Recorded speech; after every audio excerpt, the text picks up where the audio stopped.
Hello folks. You ever wonder what it's like to change spark plugs on a 2017 Yaris with a 1.5? Well, I'm going to show you. Look how simple this is. You got to pull the covers off. Alright, there's 3 clips in the back, 1 in the front. Lift it, snap it out of the way.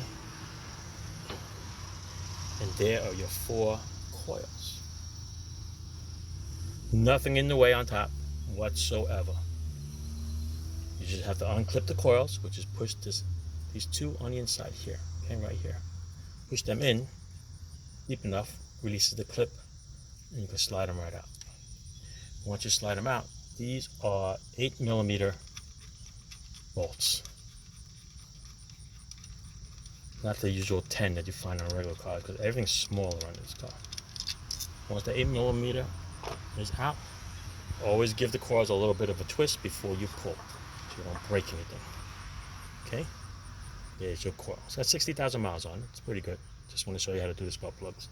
But look at that. Yeah, you might have to change the boots the next time. See, it's starting a little burn mark there. And right now, the spark plugs, they're so small. You have to use a 14mm socket. 14. Go right in there. Straight down. Turn my right hand here.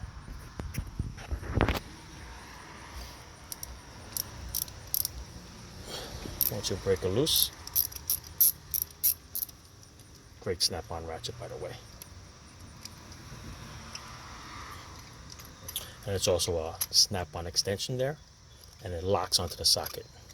So you ever see when you get a regular extension and you pull the spark plug out, all of a sudden the spark plug socket stays down there, and you have a hard time? Well, this has got a lock on it.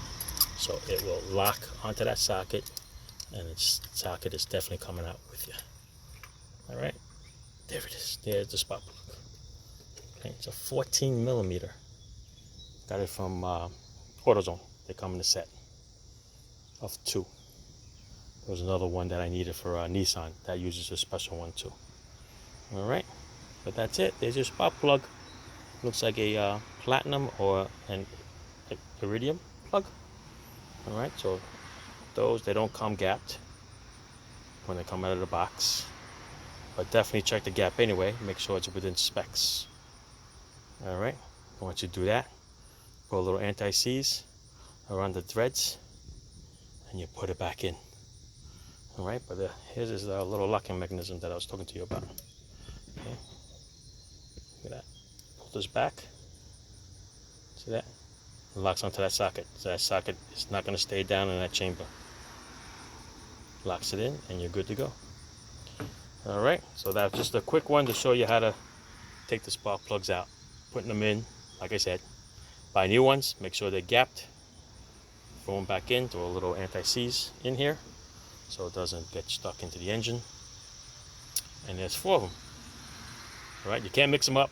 The wires actually fall within that range. So you really can't crisscross them. This one comes in from a separate harness altogether. Alright, so you can't mistakenly crisscross them. And coils are universal on this car, so it can go in either or. Doesn't really matter. Alright, after you do that, make sure that everything's all plugged back in. Make sure all your bolts are tight. Make sure the cover's on tight. Alright, these are little tabs that they lock onto. Alright, there's a little hole over there on that one. And that's it. Alright, that's it. I'm not going to show you putting them back because that'll be boring. It's the same thing. Alright, spark plug in, coil back in, 8mm bolt back in, plug in a little bugger, do the rest of them, put the cover on. Okay, that's it. Ciao. Have a good day.